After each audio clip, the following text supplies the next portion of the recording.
दोस्तों नमस्कार। जो हमारे सामने क्वेश्चन लिखा है 2020 में आया है कि के किस मान के लिए निम्नरेखिक समीकरण का कोई हल नहीं है।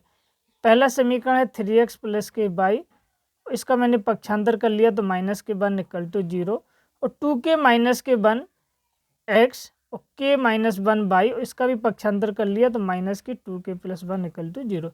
अब ये समीकरण का कोई हल नहीं होता है, तब क्या होता है कि a1/a2 और equal to b1/b2 not equal to c1/c2, तब समीकरण का कोई हल नहीं होता है।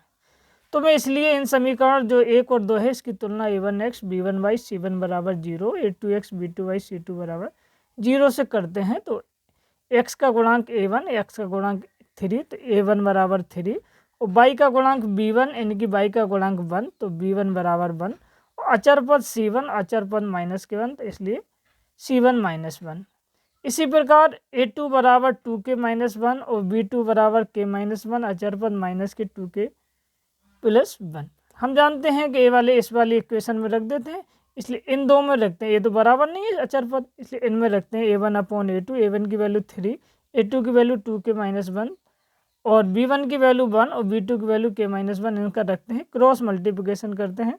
तो 3 का जब k माइनस 1 में किया तो 3k माइनस के 3, और 1 का 2k माइनस 1 में किया तो 2k माइनस 1।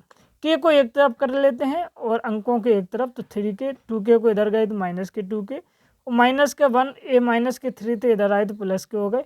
3 में से माइनस के 1 गया तो 2 बचा, और 3k में से 2k गए तो k बचा, इसलिए k बराबर क्या आया 2। यही मुझे निकालना था। Thank you.